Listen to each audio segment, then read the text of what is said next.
सभी को नमस्कार। आज के इस सत्र में परीक्षा जो पूर्व में आयोजित हुई है संस्कृत शिक्षा विभाग की परीक्षा, उस पर कुछ एक ऐसे सवाल है जिन पर हम आपके साथ चर्चा आज करेंगे। पिछले 29 तारीख से जैसे ही पेपर हुआ था, 28 को भी हुआ था, 29 को भी हुआ था, 30 को भी हुआ था, तो आपके जो विचार हमारे तक पहुँचे, जो कमियाँ इस परीक्षा में हमने देखी, आपके द्वारा की गई मेहनत को हम सलाम करते हैं। बहुत से साथियों ने बहुत शानदार अच्छी मेहनत की और उसके परिणाम स्वरूप वो वहाँ तक पहुँचे भी, और बहुत से ऐसे साथी हैं जिन्होंने मेहनत भी की है लेकिन उस मेहनत के साथ साथ उनको उतना परिणाम उनका जो है वो पॉजिटिव नहीं रहा है। तो बहुत से साथी जब से लगातार आपके कॉल मैसेज हम तक पहुँच रहे हैं, काफ़ी दिनों से मैं व्यस्त था, छुट्टियाँ थी, तो उस कारण से वीडियो हम नहीं डाल पाए। तो आज के इस विषय के अंदर, इस सत्र के अंदर हम 15-20 मिनट आपके लेंगे और ये 15-20 मिनट हो सकता है आपको कुछ नया सीखने को दे। तो आप इस वीडियो को ध्यान से देखेंगे, सुनेंगे और इस अमूलचूल परिवर्तन को आप अपने जीवन में लागू करेंगे तो आने वाली जो परीक्षा है उसके अंतर्गत शायद आप कुछ और अच्छा कर पाएँ। ऐसा आपको प्रयास करना है और यदि आप प्रयास करेंगे तो निश्चित रूप से आने वाली परीक्षा के अंदर आप बहुत अच्छा कर पाएंगे। अच्छा आपने किया, ऐसा नहीं कह रहा हूँ, बहुत अच्छा आपने किया, अच्छा प्रयास आपने किया है। इस परीक्षा के अंदर, इस परीक्षा के डिमांड के अनुसार आपने अपनी तरफ से 100% प्रयास किया, लेकिन फिर भी हमें छोड़ना नहीं है, उस प्रयास को जारी रखना है और हम जारी रखेंगे तब ही आगे सफल हो पाएंगे। हमारी जो कमियां रही हैं उन कमियों को दूर करना है। तो आज का ये जो सेशन है इसके अंतर्गत हमने मुख्य रूप से इस परीक्षा के ऊपर हमने प्रयास किया है कि हमें डरना नहीं है। जो डर, एक डर का जो माहौल था वो हमारे ऊपर पनप रहा था, बना हुआ था, उस डर को दूर करना है और इस परीक्षा में जो कमियां रही उन कमियों को हमें दूर करना है। कमियां क्या रही, वो 3-4 कमियां या 5 कमियां जिस पर मैं आपके सामने चर्चा करूंगा कि इस प्रकार की कमियां मैंने इस पेपर के दौरान देखी है, उनको तो मुख्य रूप से आपको दूर करना ही है।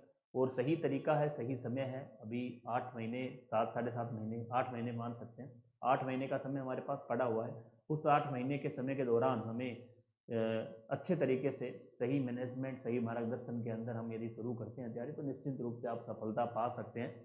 और इतना कम समय भी हम इसे नहीं कह सकते, खूब समय। तो हम शुरू करते हैं। इसमें बहुत सी चीज़ें मैं पॉइंट वाइज लूँगा कि किस पॉइंट इसके अंदर क्या क्या कमियां हमारी रही। सबसे बड़ी, हालांकि इस प्रकार की कमी नहीं रहनी चाहिए थी, आपको बार बार लास्ट तक मैंने वीडियो डाले थे, लेकिन फिर भी आपने कहीं ना कहीं समझने में चूक की। एक तो जो प्रश्नों का पैटर्न था उसने कहीं ना कहीं आपको प्रभावित किया। प्रश्नों का बदला पैटर्न, मैं इसको बोल सकता हूँ, पेपर का नहीं, प्रश्नों का बदला पैटर्न। इसमें बहुत से तैयारी वाले जो विद्यार्थी वो उलझे। प्रश्नों का जो बदला हुआ पैटर्न था उसने भी आपको कहीं ना कहीं प्रभावित किया है। ऐसा मैं नहीं कह रहा हूँ, आपके जो विचार मेरे तक पहुँचे उनके बारे में मैं आपसे चर्चा करने जा रहा हूँ।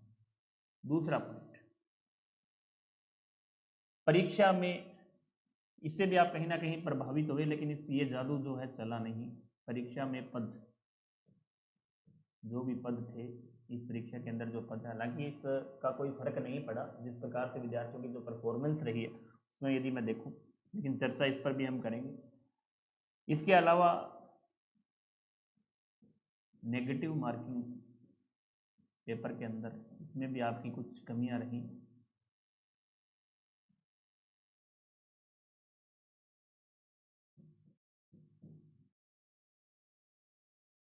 इसी पेपर के अंदर कुछ एक ऐसी कमी भी दिखी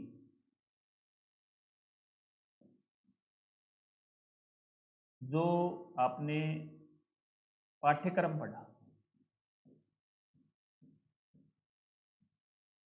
पाठ्यक्रम का सही मैनेजमेंट आपसे नहीं हुआ। ये कमी भी आपकी कहीं ना कहीं रही।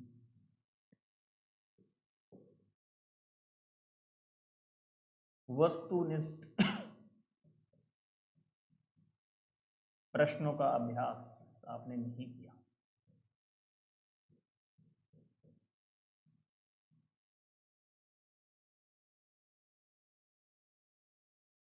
इसके अलावा एक कमी आपकी रही,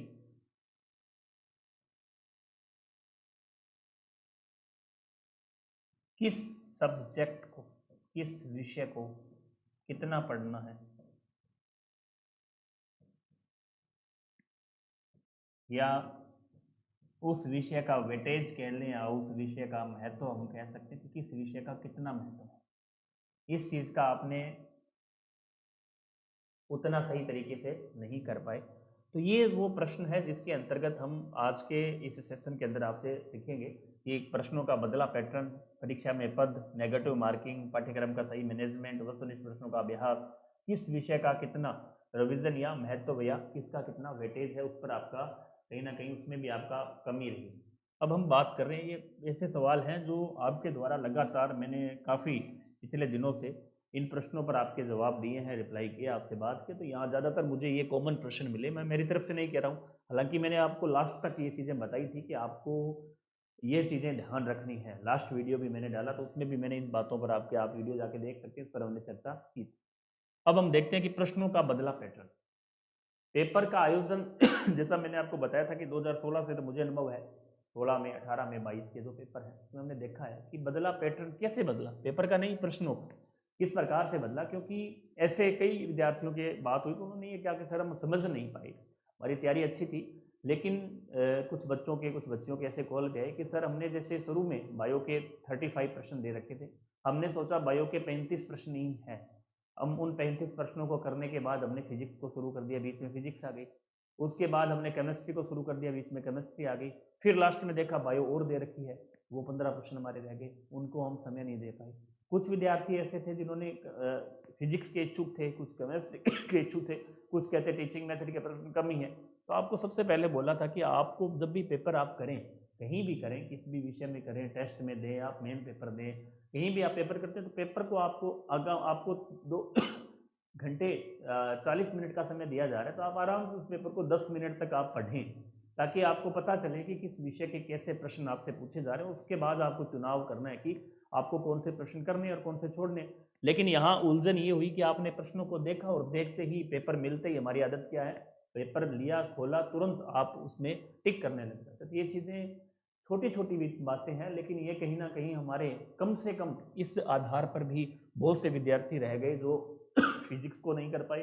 कुछ विद्यार्थियों की फिजिक्स अच्छी थी, कुछ विद्यार्थियों की बायो ठीक थी, लेकिन इस उलझन में रह गए कि हमें बायो के 35% मिले, उसके बाद उन्होंने फिजिक्स शुरू कर दी, फिजिक्स उन्हें आ नहीं रही थी, केमिस्ट्री भी उनकी ठीक ठाक थी, केमिस्ट्री उन्होंने की, उसके बाद टीचिंग मेथड बायो, तो वो उलझन में रह गए। उस कारण वो अपने आप में ये रोक नहीं पाए और इसका भी उनको काफ़ी खासा नुकसान हुआ और उसका नुकसान की भरपाई आप देख रहे हैं। अब समय जो बीत चुका है वो बीत चुका है, ऐसा नहीं है कि हम उसमें बीते हुए समय में कुछ करें, लेकिन ये महत्वपूर्ण चीज़ है कि जब भी आप पेपर करें तो इन चीज़ को आपको ध्यान में रखना है कि प्रश्नों का जो पूरा पेपर आप देखें कि कितने प्रश्न आए हैं, कैसे प्रश्न आए हैं, बीच में दे रखे हैं। एक थोड़ा सा नया कह सकता हूँ इसको, क्योंकि लगभग जो पुराने पेपर हैं उनमें या तो बीच में दे रखे, जैसे 18-22 वाला जो पेपर हुआ उसमें आपको मिक्स प्रश्न मिले, उससे पहले फिक्स थे कि जो बायो के 40 हैं वो एक साथ है, फिजिक्स के एक साथ हैं, केमिस्ट्री के एक साथ है, तो ऐसे प्रश्नों का पैटर्न था। तो इससे भी आप कहीं ना कहीं प्रभावित हुए। तो ऐसी चीज़ आपको आगे गलतियाँ, इस प्रकार की गलती आपको नहीं करनी। अगला पद हमारा है कि परीक्षा में पद, इस चीज़ से हम शुरू से ही प्रभावित रहे। जैसे ही संस्कृत शिक्षा विभाग की परीक्षा आई उस समय से हमारे मन में एक नेगेटिव विचार ऐसा उपजा कि लास्ट तक उसने हमें परेशान किया कि हमारा तो नहीं होगा, हम तो केवल पेपर देने जा रहे हैं। आधे से ज़्यादा ऐसे व्यक्ति थे। लेकिन जब पेपर हुआ, आपने हालांकि मेरे वीडियो पहले देखे हो तो मैंने बहुत शुरू से आपको कहा था कि आपको 280 290 का टारगेट लेके चलना है, और आप इतना अचीव कर लेते हैं तो आप उस परीक्षा की अंतिम दौड़ तक रहेंगे आप उस दौड़ में, उस परीक्षा की दौड़ में। लेकिन अभ्यर्थी नहीं सर, इतने कम पद है, हमारी तैयारी तो नहीं होगी, इसमें नीट वाले भी बैठेंगे, वो बैठेंगे, ऐसा कुछ नहीं है। आप बैठ रहे हैं, वो भी बैठ रही थी, आपने 6-7 महीने अच्छे से तैयारी की है, तो इससे कोई फर्क नहीं पड़ता इन चीज़ों से। आप सही हैं, आपने सही तैयारी कर रखी है, तो उससे कोई बैठे कोई ना बैठे, उससे कोई फर्क नहीं पड़ता। तो इस परीक्षा में पद थे, हालांकि मैं इस बात करूँ 47 जैसे पद थे, लेकिन 47 पद के अनुसार तो ऐसा लग रहा है कि जैसे आपके विचार थे कि बहुत ज़्यादा कि 350, 360, 370 नंबर लाने पड़ेंगे, लेकिन ऐसा तो नहीं हुआ। हम तो कहाँ 280 से लेकर 300 के बीच में हैं, और सिलेक्शन भी श्योर है। 280 वाले का भी हो सकता है, 85, 90, 300 के आसपास अच्छी रेंज में है, तो आराम से सिलेक्शन हो रहा है। तो पदों का प्रभाव कहाँ पड़ा? कोई फर्क नहीं पड़ा। पिछली बार 250 255 मेरिट गई है, जिसके अंतर्गत भी हमारे पास कितने पद थे, 1500 के आसपास पद थे, तो उससे तो बहुत ऐसा था, वहाँ 1500 और यहाँ 47 में इतना कम। क्या पदों का बिल्कुल कोई भी प्रभाव नहीं पड़ा। यदि आपने सही तरीके से मेहनत की है तो बिल्कुल जीरो है, आप आराम से इस परीक्षा में एलिजिबल होंगे। लेकिन ये दिमाग में हमारे रहा। तो अब ये कमी आगे हमें, ये बहुत इंपॉर्टेंट बात है, अभी भी बहुत से विद्यार्थियों के मन में ये विचार है कि सर 300 ही पद हैं, 261 ही हैं, 400 ही हैं, कम है, हम इस पदों में कैसे कर पाएंगे, कैसे सिलेक्शन होगा हमारा। तो ये चीज़ें आपके दिमाग में कहीं ना कहीं रहती है, तो आपको इस चीज़ को भी निकालना है। इससे हमेशा आपको ध्यान में रखना है कि इस प्रकार के जो विचार उपज रहे हैं उनको आपको ध्यान में रखना है। इसका भी कोई इस परीक्षा के ऊपर फर्क नहीं पड़ा, लेकिन हमारे दिमाग पर जरूर फर्क पड़ा और वो दिमाग से अभी तक निकल नहीं रही। अब तो शायद आपको कुछ ना कुछ समझ में आया होगा कि यार 47 पद में हम इतने संघर्ष किया हमने इस पदों पर, हम यहाँ तक पहुँच गए, तो अब तो हमारे पास 261 पद है, हमें डरने की कहाँ जरूरत है। तो उससे भी कोई फर्क नहीं पड़ता है, तो इसको भी आपको ध्यान में रखना है। इसके बाद बहुत से साथी परीक्षा के अंदर, हालांकि मैं वो बातें कर रहा हूँ जो पढ़ने के अलावा, जिस चीज़ के जो चीज़ आपने पढ़ी है, तैयारी की, उसके बाद भी इन चीज़ों ने प्रभावित आपको किया। इसमें हम देखें नेगेटिव मार्किंग, इसके शिकार भी बहुत से विद्यार्थी हुए। जैसे विद्यार्थियों की भी कॉल आए कि सर हमने हमें पेपर पूरा आ रहा था, अच्छे तरीके से आ रहा था, एक एलिजिबल पेपर था। जैसे हमने केमिस्ट्री और बायो टीचिंग मेथड के अंदर हमारे 80 प्लस से ही हो रहे थे, लेकिन हमें वहाँ लगा कि 80 प्लस से तो तेरा सिलेक्शन नहीं होगा, और हमने फिजिक्स के भी वो प्रश्न कर दिए जो हमने देखे तक नहीं थे, किए भी नहीं थे। हमने लगा कि 11वीं 12वीं की फिजिक्स आ रही है, इजी पेपर है, होगा तो वैसे भी नहीं, चलो 10-12 प्रश्न और लगा देते हैं। इसी तरह बायो केमिस्ट्री के अंदर भी 4-4 5-5 प्रश्न हमने फालतू किए, और वो जो 20 प्रश्न हमारे हुए वो बिल्कुल नेगेटिव थे, और वो 20 तो वो गए और 6-7 प्रश्न हमारे और ले डूबे। तो हमारे कुल मिलाकर 20 के क्या हो गए, 27 निकल गए। और 27 का मतलब क्या हो गए हमारे, 20 तो चलो नेगेटिव का ज़्यादा हुआ, 14 प्रश्न हमारे, 14 प्रश्न हो गए, 7 जैसे नेगेटिव हुए, किसी के 8 भी हुए, किसी के 10 भी हुए, तो वो कहाँ जाके गिर रहा है, 20 के आसपास। और 20 प्रश्न वो यहाँ ऐड होते तो हम इस परीक्षा को उत्तीर्ण कर सकते थे। तो ऐसे भी काफ़ी विद्यार्थियों के कॉल मैसेज में ऐसा रिप्लाई भी आया कि आपकी ये भी कमी मैंने देखी है। इस चीज़ को आपको विशेष तौर से ध्यान रखना है। मैंने आपको बताया था ये ज्ञान की परीक्षा नहीं है, ये पेपर मैनेजमेंट की परीक्षा है। यदि आपका मैनेजमेंट सही है तो आप बहुत कुछ कम पढ़कर भी इस परीक्षा में पास हो सकते हैं, और आपका मैनेजमेंट और आपका आइडिया सही नहीं है तो आप बहुत कुछ पढ़कर भी असफल होंगे, ऐसा इस परीक्षा का मानना है। जैसा आरएएफ मेंस का है कि बहुत से विद्यार्थी जो लिखने में अच्छा है, जिनका स्किल अच्छा है, वो पास होते हैं और ज्ञानी बैठे रह जाते हैं। इसी तरह हमारे हैं कि हमें ज्ञान हासिल नहीं करना है, अभी भी इन चीज़ों से सीखना है। बार बार मैं आपको ये बात जोर दे के कह रहा हूँ कि ऐसी परीक्षा में आपको बहुत सी चीज़ें सीखनी, ध्यान रखना है। पॉइंट नंबर 4 हमारा क्या था, पाठ्यक्रम का सही मैनेजमेंट। बहुत इंपॉर्टेंट चीज़ है कि हमने पाठ्यक्रम को समझा ही नहीं, केवल सीधा रट्टाफिकेशन किया, निकाल दिया, हो गया। आपने यदि पाठ्यक्रम के हर पहलू पर चर्चा नहीं की, हर विषय के ऊपर आपने नहीं देखा कि कौन सा विषय में पढ़ना है, कौन सा कितना गहराई से पढ़ना है, कैसे पढ़ना है, और किस प्रकार से उसको तैयार करना है, लास्ट टाइम में रिवीजन उसका कैसे करना है, ये चीज़ें यदि आपने नहीं देखी तो आपने, हो सकता है किसी पाठ्यक्रम के किसी विषय को आपने या किसी टॉपिक को आपने 20 बार पढ़ दिया हो। कुछ एक टॉपिक ऐसे थे जो हमने पढ़े ही नहीं, इजी थे, जहाँ से प्रश्न भी आते हैं हर एग्जाम के अंदर। ऐसा आपने इस परीक्षा के अंदर देखा होगा, आपने केमिस्ट्री में भी ऐसा फील किया है, आपने बायो में भी ऐसा फील किया है, और आपने टीचिंग मेथड और फिजिक्स के अंदर भी ऐसा फील किया। तो उन चीज़ों को भी आपने देखना है, चाहे आप अन्य विषय से हैं तो भी आपने देखा होगा कि ये कमियां भी हमारी मुख्य रूप से रही है। तो आप पाठ्यक्रम को, मैंने शुरू से बताया कि आपके पास पाठ्यक्रम होना चाहिए, और अब की बार मैंने हिंदी में भी इसको उपलब्ध करवाने का प्रयास किया। आप टेलीग्राम चैनल से जुड़े हो तो आपको वहाँ देखा भी होगा। तो उस पाठ्यक्रम को आपके साथ में रखें, जिस टेबल पर आप पढ़ रहे हैं वहाँ आपके सामने आपका जो सिलेबस है, हिंदी अंग्रेजी जो भी आपको समझ में आए वो आपके पास होना चाहिए, कि वास्तव में आपको पता रहे कि सिलेबस का कितना पार्ट मैंने कर लिया और कौन सा पार्ट छोड़ा है। अब मिसमैनेजमेंट कैसे हुआ कि लास्ट में जैसे बहुत से साथी ऐसे थे जिन्होंने पहले जिस सब्जेक्ट को छोड़ रखा था, और लास्ट में क्या हल्ला हो गया कि यार सीटें इतनी कम है, अपने को ये भी पढ़ना चाहिए। तो वो जो चीज़ों जिनका रिवीजन हमें सही समय पर करना था उनका रिवीजन हुआ नहीं, और हमने एक नया ही मसला शुरू कर दिया। तो उस चीज़ का भी आपको विशेष तौर से ध्यान रखना है। अगला था वस्तुनिष्ठ प्रश्नों का अभ्यास। बहुत महत्वपूर्ण चीज़ थी कि आपने टॉपिक वाइज ऑब्जेक्टिव नहीं करने। थ्योरी आपने पढ़ रखी है, आपने रट्टा 2 बार मारा, 3 बार मारा, सिलेबस को 5 बार कर लिया, लेकिन हमने उस टॉपिक के ऑब्जेक्टिव टाइप के प्रश्न नहीं किए। उसका भी हमें बहुत बड़ा नुकसान यह है कि हम परीक्षा के अंदर आते हुए प्रश्न भी हम गलत करते हैं। बहुत सी चीज़ें यदि आप अभ्यास करते तो वो प्रश्न आपका गलत नहीं होता। आपने उन प्रश्नों को बारीकी से नहीं देखा, अच्छे से पढ़ा नहीं, उन चीज़ों का भी इफेक्ट पड़ता है कि आप पेपर को किस प्रकार से सोल्व कर रहे हैं। आपने नहीं शब्द है शब्द है, ये चीज़ें बहुत इंपॉर्टेंट है। लगने को ऐसे सवाल कई बार 7-8 भी हमारे गलत हो जाते हैं, तो हम सीधा 7 का मतलब 14 प्रश्न हमारे गए, 14 नंबर हमारे डाउन हो। तो यदि आपने ऑब्जेक्टिव, ये चीज़ें कब सही होंगी, जब आप बराबर में अच्छे से पेपर को सोल्व करेंगे, उसका पेपर घर पे जाकर उसका रिवीजन करेंगे, उसका हर पहलू आप नोट करेंगे कि हमारी जो कमियां हैं वो कहाँ रही है। उन चीज़ों का आपको धीरे धीरे अभ्यास करना होगा और धीरे धीरे वो चीज़ें आपकी सही होती जाएगी। अगला जो हमारा महत्वपूर्ण बिंदु था वो था कि किस विषय को कितना समय और कितना महत्व और किस प्रकार से विषय का जो हमारा मैनेजमेंट था वो भी हमारा बिगड़ा हुआ दिखा। आपने किस विषय को कैसे पढ़ना था, किस प्रकार से तैयार करना था, उस पर भी आपकी कहीं ना कहीं कमी रही है। आपने हो सकता है फिजिक्स को बहुत ज़्यादा समय दिया हो, बायोकेमिस्ट्री जो आपको करनी चाहिए थी वो आपने छोड़ दी। कुछ ऐसे विद्यार्थी भी है जिनको फिजिक्स आ रही थी, आने के बावजूद उन्होंने नहीं की। बायोकेमिस्ट्री की अच्छी थी तो वो 7-8 यूनिट फिजिक्स की कर लेते तो ठीक रहता।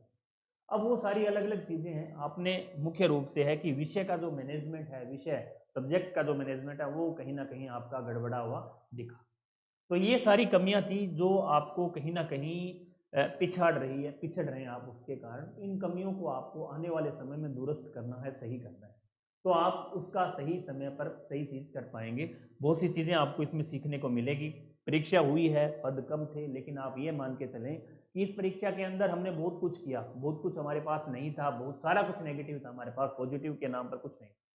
केवल मार्गदर्शन, हमने 1-2 वीडियो आपने देखे हो तो जरूर देखे हैं, मार्गदर्शन के रूप में मिले होंगे, लेकिन आपके पास इस परीक्षा में पाने के लिए कुछ नहीं था, खोने के लिए बहुत कुछ था। लेकिन आपने यदि सही ईमानदारी से इस परीक्षा को आपने तैयार किया है, चाहे आपका सिलेक्शन नहीं हुआ हो, मैं नहीं मानता कि 47 के अलावा किसका सिलेक्शन होगा, नहीं होगा, लेकिन उस बहाने से, उस तरीके से, उस एग्ज़ाम के कारण आपने अपना जो सिलेबस है उसका दोहरान 2 बार, 3 बार, 4 बार, 5 बार किया। आप सक्सेस नहीं हुए इस परीक्षा के अंदर, कोई बात नहीं हुए, लेकिन आने वाली परीक्षा के अंदर हमारे पास एक बड़ी लीड है। हमारे पास ये अनुभव है कि मैंने इस परीक्षा की तैयारी कर रखी है, इस परीक्षा के ऑब्जेक्टिव प्रश्न निकाल रखे हैं, मैंने टेस्ट दे रखे हैं, मैंने सिलेबस कवर कर रखा है। ये बहुत बड़ा अनुभव है आपके पास, एक बहुत पॉजिटिव फैक्टर आपके साथ है। लेकिन अब जो विद्यार्थी जैसे नए हैं, जो अब तैयारी कर रहे हैं, उनसे आप बहुत आगे हैं, ये आप मान के चलें। लेकिन आप यदि उनकी तुलना, आप ये सोच रहे हैं कि इस परीक्षा में मैं सफल नहीं हुआ, नहीं हुई, और हम आराम से बैठ जाएंगे, या हम ये सोच लेंगे हमने तो तैयारी कर रखी है, पेपर दिया है, केवल लास्ट में 2 महीने रिवीजन करना है, तो वो ये कछुए की जो चाल है वो कहीं ना कहीं आपको आने वाली परीक्षा में फिर असफलता की राह दिखा सकती है। तो हमें डरना नहीं है, इससे सीखना है, नई शुरुआत करनी है। जो कमियां हमारी इस परीक्षा के अंदर रही है उनको दुरुस्त करना है, दूर करना है, और एक नए राह की शुरुआत करनी है। और समय हमारे पास बिल्कुल सीमित समय है, ऐसा पहला मौका है मेरे अनुभव के अनुसार। 16 से मैं लगभग जुड़ा हुआ हूँ इस परीक्षा से, तो अब तक कभी भी आरपीएससी ने फोरम शुरू होने से पहले डेट घोषित नहीं की है। ये पहला मौका है आरपीएससी का, जब आरपीएससी एग्जाम फॉर्म फिल करने से पहले आपको डेट दे रही है, और आपके लिए बड़ा भाग्यशाली, और बहुत आप भाग्यशाली लोग हैं जो आपको ऐसा मौका मिल रहा है। तो आप इस मौके को खोए ना, और ईमानदारी से अपने जो परिवार, घर वाले हैं, परिवारजन हैं, माता पिता हैं, उनके जो हौसले हैं उनको बुलंद करना है, और उनके हौसलों को एक नई उड़ान देनी है, और सफलता हासिल इस परीक्षा के अंदर करनी है। तो आप यदि सही मेहनत, सही समय पर मेहनत करेंगे तो निश्चित रूप से आपको इस परीक्षा के अंदर सफलता मिलेगी। तो हमने इस सेशन के अंदर 15-20 मिनट के अंदर आपसे जो बात की है, समझ में आपको खूब आई है, और आपको यदि अच्छी लगी है तो इस बात को आपको उतारना है, तो आपको अच्छी नहीं लगी है तो इस कान से सुन के उस कान से निकाल देना है। तो ये आगे बढ़ने की आवश्यकता नहीं है। जिस तरीके से मैंने जो कमियां आपको बताई हैं, ये कमियां जरूर आपकी रही हैं, आप जैसे साथियों ने मेरे से शेयर की, और इस कमियों पर हमने पहले भी आपको बार बार इन छोटी छोटी बातों के बारे में बताया था। कहीं ना कहीं ये आपको आगे आने वाले समय के अंदर इन कमियों को दूर करना है, छोड़ना है। तो निश्चित रूप से आप आने वाली जो वरिष्ठ अध्यापक भर्ती परीक्षा है सामान्य शिक्षा विभाग की, उसमें अच्छी रैंक से आप चयनित होंगे। धन्यवाद।